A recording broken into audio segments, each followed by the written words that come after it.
حال ہی میں ایک کتاب چھپی ہے، ڈاکٹر سید رضوان علی ندوی، وہ محقق ہیں تاریخ کے، انہوں نے بڑی تاریخی تحقیق کے بعد جو باتیں بیان کی ہیں وہ میں آپ کے سامنے رکھ رہا ہوں۔ عرب میں جنوب مغرب کی کونے میں جہاں یہ یمن بھی آباد ہے، اس کے اوپر نجران ہے، اسی علاقے میں یمامہ کا علاقہ کہلاتا ہے۔ یہاں ایک قبیلہ آباد تھا، بنو تمیم۔ یہ جو لوگ تھے بڑے کرخت مزاج، جنگجو، اکھڑ، ضدی، اور جس بات کو ایک دفعہ مان لے اس پر اڑ جانے والے اور مر مٹنے والے۔ یہیں سے فتنہ پہلا اٹھا تھا۔ سب سے بڑا جو نئے جھوٹے نبی کھڑے ہوئے تھے ان میں سب سے بڑا تو مسلمہ کذاب تھا، یہی تو علاقہ تھا۔ اور اس کے خلاف اس فتنے کی سرکوبی میں کتنے صحابہ، 1200 صحابہ ایک جنگ کے اندر شہید ہوئے، جن میں 500 جو ہیں وہ حفاظ تھے رضی اللہ تعالیٰ عنہ اجمعین۔ تو یہ لوگ جو یہ تھے بڑے زوردار تھے۔ اس قبیلے کے بارے میں حضرت عمر رضی اللہ تعالیٰ عنہ نے ایک بڑی عظیم حکمت عملی اختیار کی۔ ان کو وہاں سے اکھاڑ کر اور ایران کی سرحدوں پر آباد کر دیا، اب جہاں پر جہاد ہو رہا تھا، تاکہ ان کے اندر جو یہ جنگجوئی ہے یہ اب اس مقصد کے لیے استعمال ہو، اب وہ دارالاسلام کی توسیع کے مقصد کے لیے استعمال ہو، اور وہ ہوئی۔ حضرت عمر نے 2 چھاؤنیاں بنائی تھی رضی اللہ تعالیٰ، کوفہ اور بصرہ، کیونکہ ظاہر بات ہے کہ اب جو اسلام کا دائرہ پھیل رہا تھا اور اسلامی حکومت پھیل رہی تھی، اور زیادہ تر جو ہے مشرق کی طرف پھیل رہی تھی، ایران اور خراسان وغیرہ کی طرف، تو اب مدینے سے اس کا کنٹرول اتنا آسان نہیں تھا، فاصلہ تھا، تو چھاؤنیاں بنائیں تاکہ یہ اس سرحد کے اوپر یہ موجودہ مرکز رہے، یہاں فوجیں موجود رہیں، کہیں کوئی بغاوت ہو تو اس کو کچلنے کے لیے وہ قوت فوری طور پر دستیاب ہو سکے۔ یہ لوگ ہیں کہ جو عبداللہ ابن سبا کی فتنے سے سب سے زیادہ متاثر ہوئے۔ ان کی مزاج میں وہ کمی تو تھی نا۔ حضرت عمر بھی ان کا جو ایک مضبوط کنٹرول تھا انہیں دبائے رکھا ہے، اور ان کا رخ جو ہے ایک دوسری طرف موڑ کر اس سے اسلام کو فائدہ پہنچایا۔ لیکن اس کے بعد جب فتنہ جو آیا یہ عبداللہ ابن سبا، تو سب سے بڑھ کر یہی لوگ اس کے ماننے والے، اور انہی میں سے وہ لوگ تھے جنہوں نے جانیں بھی دے دی ہیں، جنہیں حضرت علی نے زندہ جلایا ہے، اس لیے کہ وہ کہتے تھے کہ علی خدا ہے۔ اے علی تم خدا ہو، تم ہمیں آگ میں جلا رہے ہو، یہ تو تم ہمارا امتحان لے رہے ہو۔ وَلَنَبْلُوَنَّكُمْ بِشَيْءٍ مِّنَ الْخَوْفِ وَالْجُوعِ وَنَقْصٍ مِّنَ الْأَمْوَالِ وَالْأَنفُسِ وَالثَّمَرَاتِ۔ اب وہ اس آیت کو اپنے اوپر منطبق کر رہے ہیں۔ تو یہ جو کرخت لوگ تھے، انہوں نے در حقیقت جو ہے عبداللہ ابن سبا کے کردار میں سب سے بڑا رول پلے کیا، اور انہی کے ہاتھوں حضرت عثمان شہید ہوئے رضی اللہ تعالیٰ۔ اور اس کے بعد انہوں نے حضرت علی رضی اللہ تعالیٰ عنہ کو اپنے گھیرے میں لے لیا، کیونکہ انہی کی کثیر تعداد موجود تھی مدینے میں جب حضرت عثمان شہید ہوئے۔ اس کے بعد اب ظاہر بات ہے کہ کوئی نہ کوئی تو خلیفہ ہونا چاہیے تھا۔ حضرت طلحہ سے کہا گیا، انہوں نے معذرت کر لی، حضرت زبیر سے کہا گیا، انہوں نے معذرت کر لی۔ اب ظاہر بات ہے کہ حضرت علی آخر امت کو چھوڑا تو نہیں جا سکتا تھا بغیر امام کے، انہوں نے قبول کر لی، اگرچہ حضرت حسن روکتے رہے کہ ابا جان یہ ان لوگوں کی بیعت جو ہے آپ قبول نہ کیجیے۔ حضرت حسن تو ان میں سے ہے جو حضرت عثمان کے دروازے پر کھڑے تھے پہرے دار کی حیثیت سے، حسن اور حسین رضی اللہ تعالیٰ عنہ، انہیں تو معلوم تھا فتنہ جو کون لوگ ہیں۔ اس کے بعد حضرت علی رضی اللہ تعالیٰ عنہ نے اسی حکمت سے، جس حکمت کے تحت حضرت عمر نے یہ چھاونیاں آباد کی تھی، دارالخلافہ بھی مدینے سے کوفہ منتقل کر دیا تاکہ پورے عالم اسلام کو کنٹرول کیا جا سکے اس مرکز کے ساتھ۔ اس کا نتیجہ یہ نکلا کہ اب گویا کہ حضرت علی کے گرد ان لوگوں کا گھیراؤ مکمل ہو۔ کوفے میں یہی تو آباد تھے، کوفی یہی تو تھے، حضرت عمر نے انہیں لا کے یہاں آباد کیا تھا۔ جب حضرت علی نے کوفے کو اپنا دارالخلافہ قرار دیا تو گویا کہ ان کا پھر عمل دخل بہت بڑھ گیا۔ ایک طریقے سے یوں کہا جا سکتا ہے کہ انہوں نے اب حضرت علی رضی اللہ تعالیٰ عنہ کو اپنے محاصرے میں لے لیا۔ چنانچہ جنگ جمل کے موقع پر یہ ہوا ہے کہ صلح ہو گئی تھی. حضرت عائشہ رضی اللہ تعالی عنہ کے جو نمائندے تھے اور ادھر سے حضرت علی، صلح ہو گئی تھی، طے ہو گیا تھا کہ ہاں قاتلین عثمان کو جو ہے ان کو سزا دی جائے گی، قصاص لیا جائے گا حضرت عثمان کی قتل کا. لیکن ان لوگوں نے 10,000 آدمی کھڑے ہو گئے کوفے کے اندر، ہم سب قاتل ہیں عثمان کے، لو قصاص ہم سے اگر لے سکتے ہو. جس کے نتیجے میں اور انہوں نے جنگ شروع کر دی. اور جب جنگ شروع ہو جائے تو پھر اس کے بعد تو کوئی نہیں دیکھ سکتا کیوں شروع ہوئی، کیسے شروع ہوئی، کس نے شروع کی. اب تو یا مارو یا مرو، دو ہی باتیں ہوتی. 10,000 مسلمان ایک رات میں شہید ہوئے جنگ جمل میں. اب اس کے بعد حضرت علی رضی اللہ تعالیٰ عنہ کی خلافت جو ہے حضرت امیر معاویہ نے ماننے سے انکار کر دیا. جب تک قاتلین عثمان کو سزا نہیں دیتے ہم بیعت نہیں کریں گے. یہ نہیں کہ دعویٰ کیا ہو کہ میں خلافت کا حقدار ہوں، یہ نہیں، لیکن یہ کہ آپ کو ان کو سزا دینی چاہیے. اب یہ تھا وہ مخمصہ جس میں حضرت علی رضی اللہ تعالی عنہ وہ فرماتے تھے کہ میرا ساتھ دو تو میں ان قاتلین عثمان سے سزا جو ہے ان کو سزا دے سکتا. ادھر انہیں پتا تھا کہ میں سرنڈر کرتا ہوں تو مجھے علی تک تو پہنچنے کوئی نہیں دے گا، راستے میں ختم کر دیں گے رضی اللہ تعالی عنہ. تو یہ پیچ تھا ایک جو ایسا پڑا ہے. اب اس میں جب حضرت معاویہ اور حضرت علی کے مابین فیصلہ کن جنگ ہوئی، جنگ صفین جسے کہتے ہیں، جس میں 70,000 مسلمان ایک دوسرے کی تلواروں، تیروں، نیزوں سے قتل ہوئے.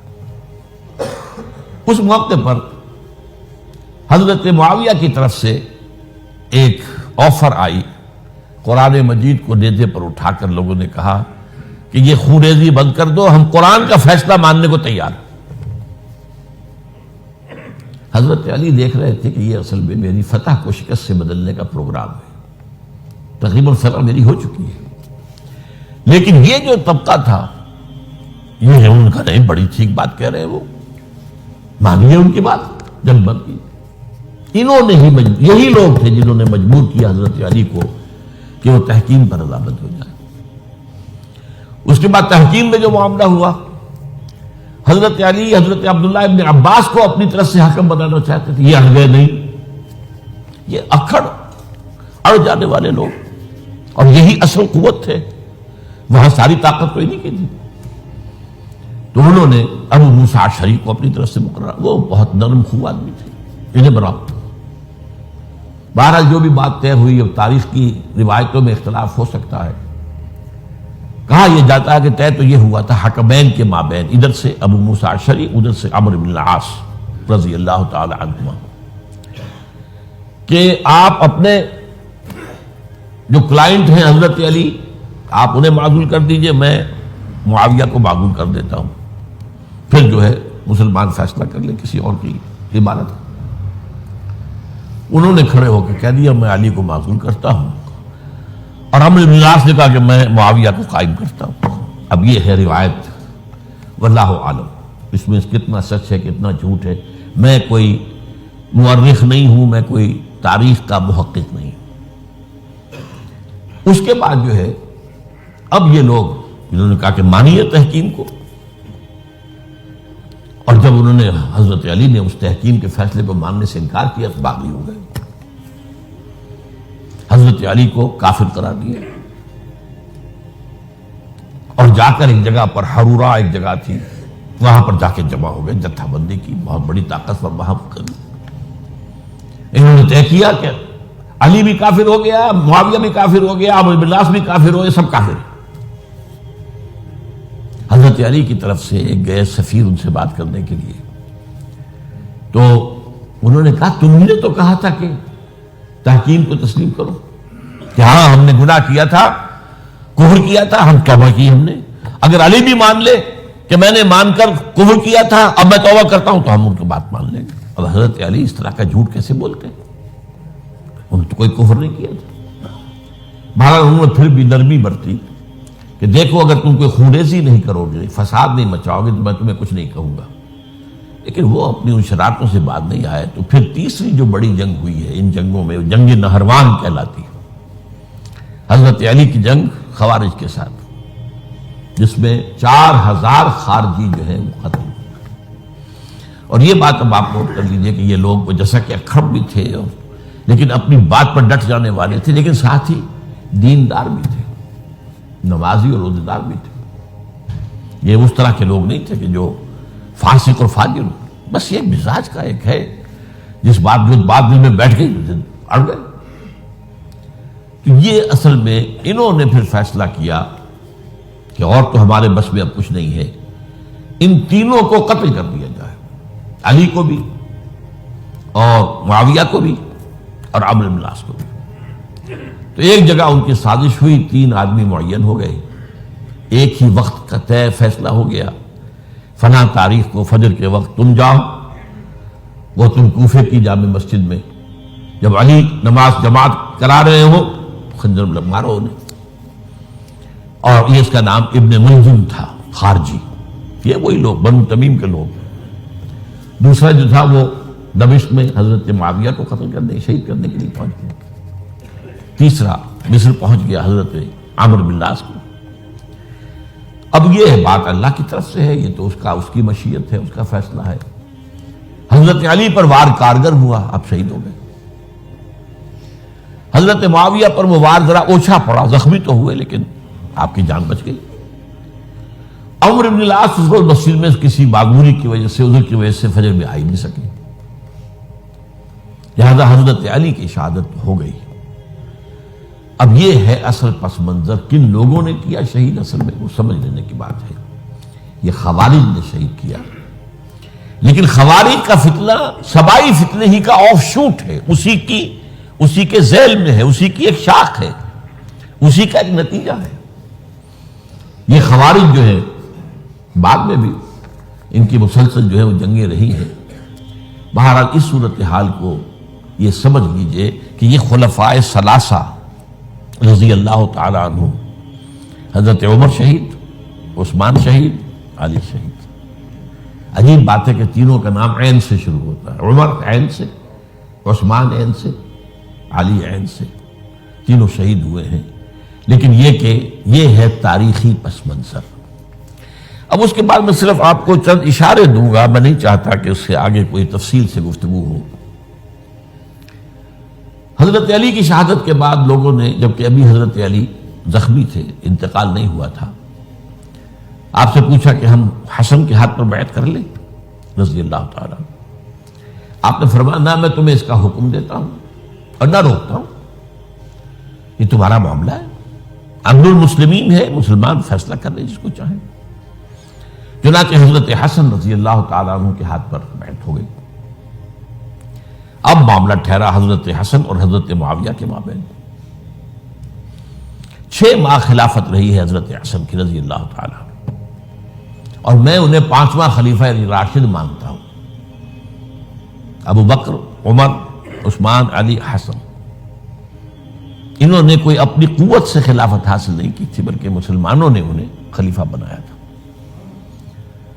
لیکن یہ اس قدر صلح جو انسان تھے، بہت نرم طبیعت کے انسان، جب انہوں نے دیکھا کہ یہ تو پھر خوریزی کا معاملہ ہو رہا ہے۔ ابھی معاویہ کے پاس 40,000 کا لشکر تھا، ان کے پاس بھی بڑا لشکر موجود تھا، بلکہ 40,000 ان کے پاس تھا، حضرت معاویہ کے پاس اس سے بڑا تھا۔ انہوں نے صلح کر لی حضرت معاویہ سے رضی اللہ تعالیٰ، اور وہ حدیث ان کے حق میں جو ہے پیشن گوئی تھی وہ پوری ہو گئی کہ حضور نے فرمایا تھا میرا یہ بیٹا مسلمانوں کے 2 گروہوں کے مابین صلح کرائے گا۔ یہ سن 41 ہجری کا واقعہ ہے، جب صلح ہو گئی اور حضرت حسن دستبردار ہو گئے اور امیر معاویہ کو اب خلیفہ تسلیم کر لیا گیا۔ اس کو عام الجماع کہتے ہیں، یعنی وہ انتشار اور تفرقہ جو صوبائی فتنے سے شروع ہوا تھا، اگرچہ اس کا نقطہ آغاز تو بالفعل بنا شہادت عثمان، پھر وہ جنگ جمل اور جنگ صفین اور جنگ نہروان، اور اس کا ایک نتیجہ جو نکلا وہ کیا تھا کہ اسلامی حکومت کی حدود کی جو توسیع ہو رہی تھی وہ عمل رک گیا۔ وہ تو خلفائے ثلاثہ، اب یہ ثلاثہ میں گن رہا ہوں، حضرت ابوبکر، حضرت عمر، حضرت عثمان، ان کے دور میں ساری توسیع ہوئی، فتوحات ہوئی۔ حضرت علی کا دور جو ہے سارا خانہ جنگی کی نظر ہو گیا. وہ خلیفہ راشد ہیں، اس میں کوئی شک نہیں ہے، بہت عظیم شخصیت ہے، ہمارے نزدیک صحابہ کرام میں سوائے 3 کے سب سے بڑھ کر ہے، سب سے افضل ہے. ہاں ابو بکر، عمر، عثمان ان سے افضل ہے ہمارے نزدیک. خلافت جو ہے خلفاء کے مابین ترتیب فضیلت جو ہے وہ ترتیب خلافت کے مطابق اہل سنت کے نزدیک، لیکن باقی ہزاروں صحابہ میں تو سب سے اونچے ہیں. اس حوالے سے حضرت علی کا کوئی قصور نہیں ہے رضی اللہ تعالی، ان کی کوئی کوتاہی نہیں ہے. انہیں یہ خلافت ملی ہی ایسے پرفتن دور میں ہے. اگر کہنا جو ہے اگر روکا گیا ہے کہ یہ کلمہ لو مت استعمال کیا کرو، اگر یوں ہوتا تو یوں ہو جاتا، لیکن یہ کہ بہرحال ہمارا سوچنے کا ایک انداز ہے. اگر حضرت علی کو اول دور میں خلافت ملی ہوتی تو ان کے کچھ اور نتائج اور ہوتے. اب یہ پرفتن دور کے اندر خلافت ملی، خانہ جنگی ہو رہی، اور جو حالات میں نے آپ کو بتائے ہیں، ظاہر بات ہے کہ وہ دور جو نہ ذرائع آمد و رفت ایسے تھے، نہ ذرائع مواصلات ایسے تھے، نہ کمیونیکیشنز ایسی تھیں.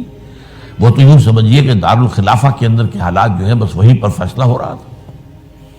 یا پہلے مدینے میں ہوا، حضرت عثمان شہید ہوئے، اور یا پھر کوفے میں ہو گیا. وہ تو اصل جو بھی طاقت اس مرکز کے اندر جس کے پاس طاقت تھی اسی نے جو بھی اپنا فیصلہ ہے وہ منگا لیا. بہرحال یہ جو حضرت حسن نے مصالحت کی ہے، جس کی بنا پر ہم تو انہیں سلام کرتے ہیں، ان کا احترام کرتے ہیں. انہوں نے خانہ جنگی ختم کی، فساد جو ہے اس کی جڑ کاٹ دی، تعامل جماعت ہو گیا، اب امن ہو گیا. اور نوٹ کیجئے اس کے بعد 20 برس تک امیر معاویہ کی حکومت رہی ہے. 20 برس اور کامل امن رہا ہے. اس میں یہ بھی ہے کہ ان کے تدبر کو بھی دخل حاصل تھا. یہ بھی ہے کہ انہوں نے کچھ طاقت کا استعمال بھی کیا. یہ بھی ہے کہ انہوں نے دل جوئیاں بھی کی لوگوں کو، جس کو ہم کہتے ہیں مؤلفۃ القلوب، جو زکوٰۃ کے مصارف میں شامل ہے. کچھ لوگوں کی کوشش کے شر سے اس کو روکنے کے لیے ان کو جو ہے کچھ زکوٰۃ میں سے پیسہ دیا جائے وغیرہ وغیرہ. مؤلفۃ القلوب، تالیف قلب کے لیے. بہرحال نتیجہ یہ ہے. تاہم یہ جان لیجئے کہ حضرت معاویہ صحابی رسول ہیں، ہم ان کو تسلیم کرتے ہیں، لیکن ان کی خلافت کو خلافت راشدہ ہم نہیں مانتے، اس لیے کہ وہ انہوں نے اپنی طاقت سے حاصل کی ہے. میں نے اسی لیے کہا حضرت حسن رضی اللہ تعالیٰ عنہ کی خلافت خلافت راشدہ ہے، لیکن حضرت معاویہ کی خلافت خلافت راشدہ، اگرچہ اس میں عمل رہا. اور وہ جو عمل رک گیا تھا، وہ جو مزید توسیع دارالاسلام کی، وہ دوبارہ شروع ہو گیا. خراسان کی طرف پیش قدمی شروع ہو گئی.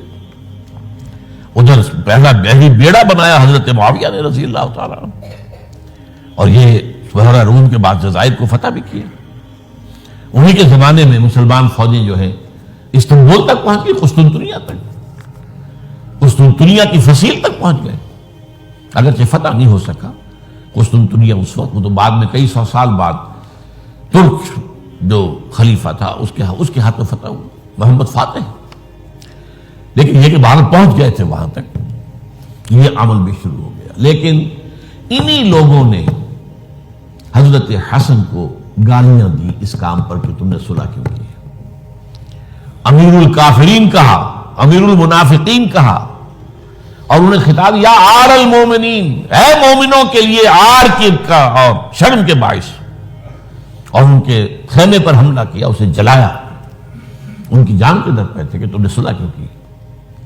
یہ اکھڑ لوگ، یہ لوگ، اس کے بعد میں صرف اشارہ کر رہا ہوں، یہی لوگ تھے اصل میں جو 20 برس کے بعد پھر جو حادثہ سانحہ کربلا ہوا ہے اس کا مین کردار یہ تھا. صرف چند جملے اس وقت کہوں گا. سانحہ کربلا پر میرا کتاب جو موجود ہے وہ آپ پڑھیے.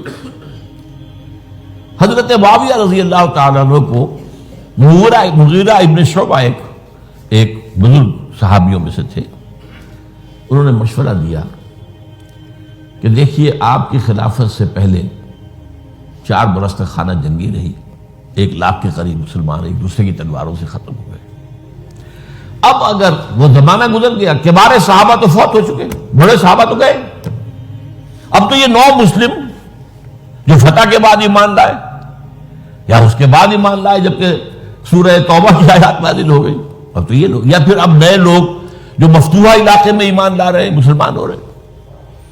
لہذا اب وہ جو مسلمانوں کا ایک نظام خلافت راشدہ کا تھا، اگر اس کے پیچھے کسی مضبوط قبیلے کی طاقت نہ ہو تو وہ مرکزیت قائم نہیں رکھ سکے گا.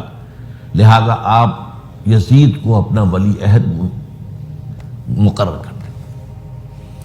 حضرت معاویہ کچھ رہے متردد، لیکن بعد میں ان کی سمجھ میں یہ بات آ گئی. یہاں یہ نوٹ کر لیجئے کہ میں یا آپ حضرت معاویہ کے فیصلے سے اختلاف کر سکتے ہیں، ان کی نیت پر حملہ نہیں کر سکتے. وہ صحابی ہیں، الصحابہ کلہم عدول. ان کی نیت میں یہی تھی، مسئلہ سمجھی اس میں کہ وہی امن جو ہے وہ برقرار رہے. اس وقت جو ہے کچھ تھے ہمارے جو اس وقت اگر وہ صغار صحابہ میں شمار ہوتے تھے، لیکن اب وہ کبار تھے، وہ کھڑے ہو گئے کہ آپ یہ کام غلط کر رہے ہیں، یہ قیصریت اور کسرویت جو ہے اس کا آغاز کر رہے ہیں. اور یہ کون لوگ تھے؟ اب دیکھیے ترتیب: ابو بکر کے بیٹے عبد الرحمن، عمر کے بیٹے عبداللہ ابن عمر، عباس کے بیٹے عبداللہ ابن عباس، زبیر کے بیٹے عبداللہ ابن زبیر، علی کے بیٹے حضرت حسین. حضرت حسن فوت ہو چکے تھے کیونکہ یہ عین وسط میں ہوا واقعہ. 20 سال کے درمیان 10 سال حضرت معاویہ کی حکومت کو شروع ہوئے، 10 سال ہو چکے تھے. میری جو تحقیق ہے یا مطالعہ اس کے مطابق تو یہ ہے کہ حضرت عثمان نے مصلحت سے، حضرت معاویہ نے مصلحت سے کام لیا اور ان پر جبر نہیں کیا. لیکن انہی ندوی صاحب نے کچھ لکھا ہے کہ بالجبر بھی ان سے بیعت لے لی، بیعت ولی عہدی. مجھے اس سے اختلاف ہے. یہ حضرات ایسے نہیں تھے کہ جو بالجبر بیعت کرنے والے ہوں. میں اس کو ماننے کو تیار نہیں. بہرحال یہ حضرت، میرے نزدیک حضرت معاویہ نے جبر نہیں کیا، زبردستی نہیں کی. لیکن جب حضرت معاویہ کا انتقال ہو گیا، اب جو ہے معاملہ یہ پیدا ہو گیا کہ آپ بیعت کریں نہ کریں تو پھر جو ہے باغی شمار ہو گئے. عبد الرحمن ابن ابو بکر رضی اللہ تعالی عنہما وہ فوت ہو چکے تھے، اب 4 رہ گئے تھے. عبداللہ ابن عمر، عبداللہ ابن عباس، یہ دونوں تھے جو عمر میں بڑے تھے. عبداللہ ابن زبیر اور حسین ابن علی رضی اللہ تعالی عنہ. ان چاروں نے کہا کہ کام غلط ہوا ہے یہ. لیکن اس کے بعد ایک تفریق ہو گئی. یہ جو دونوں بزرگ تر تھے، حضرت عبداللہ ابن عمر، عبداللہ ابن عباس، ان دونوں نے کہا کام تو غلط ہے لیکن ایسا نہیں ہے جس کی بنا پر خونریزی کرائی جائے، مسلمانوں کا خون بہے، بغاوت کی جائے. ایسا نہیں. مطلب یہ کہ اس کے اندر مصلحت کا تقاضا یہ ہے کہ اس وقت جو ہے اس کو تسلیم کر دیا جائے. لیکن یہ جو دو نوجوان تھے، ان کے اندر، نوجوان نہیں کہ وہ جوان تھے ماشاءاللہ، لیکن یہ کہ جوش زیادہ تھا، یہ اڑ گئے کہ نہیں، ہم اس غلطی کو اب نہیں چلنے دیں گے. حضرت عبداللہ ابن زبیر اور حسین ابن علی رضی اللہ تعالیٰ عنہ. اب دیکھیے اصل فیصلہ کن بات کیا ہوئی. ان دونوں حضرات میں ایک اختلاف ہو گیا. حضرت عبداللہ ابن زبیر کا کہنا یہ تھا کہ یہی مقیم رہی ہے مکے میں، اور یہیں سے جو ریزسٹنس موومنٹ ہے وہ شروع کی جائے بنو امیہ کی حکومت کے خلاف. ادھر سے کوفیوں کے خطوط چلے آ رہے تھے حضرت حسین رضی اللہ تعالیٰ عنہ، آپ آئیے، ہم آپ سے بیعت کریں گے. حضرت حسین نے اپنے بھائی، چچا داد بھائی مسلم بن عقیل کو بھیجا. ان کے ہاتھ پر 10-12 ہزار کوفیوں نے بیعت کر دی حضرت حسین کے لیے. اور ان کے خطوط کے جو ہے وہ تو پورے کے پورے تھیلے تھے حضرت حسین کے پاس. اس سے پھر حضرت حسین نے سفر کیا. ادھر یہ ہوا کہ یزید کی طرف سے عبید اللہ ابن زیاد جو ہے گورنر بن کر آیا. اس نے جو تشدد کیا کوفیوں پر، سب نے بیعت توڑ دی اور حضرت مسلم بن عقیل جو ہے ان کو شہید کر دیا. یہ خبر پہنچی ہے حضرت حسین کو. آپ ابھی درمیان میں تھے سفر کے، آپ نے مناسب سمجھا کہ میں واپس لوٹ جاؤں. لیکن حضرت مسلم بن عقیل کے بیٹے کھڑے ہو گئے کہ اب ہم قصاص لیے، ہمارا باپ شہید کیا گیا، قصاص لیے بغیر تو نہیں جائیں گے۔ اب یہ مروت کے خلاف تھا حضرت حسین کی کہ وہ ان کو چھوڑ دیتے۔ یہ وجہ ہے کہ وہ حادثہ پیش آیا، اور اس میں بھی اصل وجہ میں بتاتا ہوں، وقت جو ہے ختم ہو گیا ہے۔ وہ یہ ہے کہ حضرت حسین نے جب وہ لشکر تھا کوفیوں کا، کوفی تو آئے تھے نا، وہی کوفی جنہوں نے بیعت کی تھی، وہی بیعت توڑنے والے تھے، وہی لشکر میں آئے تھے حضرت حسین کے خلاف۔ حضرت حسین نے وہاں عین میدان جنگ میں اعلان کیا، دیکھو فلاں ابن فلاں، یہ تمہارا خط ہے کہ نہیں، تم نے مجھے بلایا، دیکھو فلاں ابن فلاں، تم نے مجھے دعوت دی تھی کہ نہیں، یہ دیکھو میرے پاس تمہارے خطوط جو ہیں تھیلے بھرے ہوئے موجود ہیں۔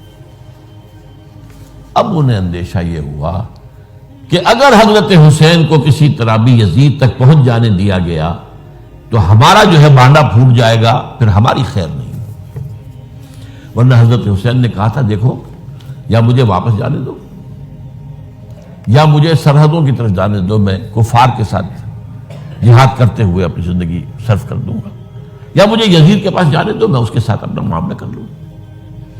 انہوں نے کہا کہ اگر یزید تک ان کی رسائی ہو گئی تو پھر ہماری خیر نہیں۔ تو انہوں نے نہ صرف یہ کہ شہید کیا، وہی کوفی، وہی بنو تمیم کے لوگ، وہی اکھڑ، انہوں نے نہ صرف یہ کہ شہید کیا بلکہ پھر خیموں کو آگ لگائی۔ کیوں لگائی؟ تاکہ وہ جو ڈاکومنٹری پروف تھا ان کے خلاف وہ ختم ہو جائے، ورنہ آگ لگانے کی کیا ضرورت تھی؟ انہوں نے اور تو کوئی نہیں کیا، یعنی وہ کام تو نہیں کیا کہ جو کسی مفتون کے ساتھ کیا جاتا ہے۔ حضرت حسین کے بیٹے بیمار تھے، حضرت علی بن حسین زین العابدین رحمت اللہ علیہ، انہیں شہید تو نہیں کیا۔ جو خواتین تھیں جو ان کی کوئی بے حرمتی نہیں کی۔ یہ نہیں کہا کہ اب یہ تو جیسے کہ خوارج کہتے تھے جو مسلمان کافر ہو گئے ہیں، مسلمان ہیں ان کے نزدیک کافر ہیں، ان کی بیویاں بھی حلال ہیں ہم پر، وہ تو کنیزیں ہیں، پھر فیصلہ یہ تو نہیں کیا۔ خیمے جلائے اس لیے ہے کہ وہ جو ثبوت تھا ان کے خلاف وہ ختم ہو جائے۔ یہ حادثہ فاجعہ بھی در حقیقت اسی سلسلہ سبائیہ، وہ فتنہ جو ہے اسی کا اس کی ایک کڑی ہے۔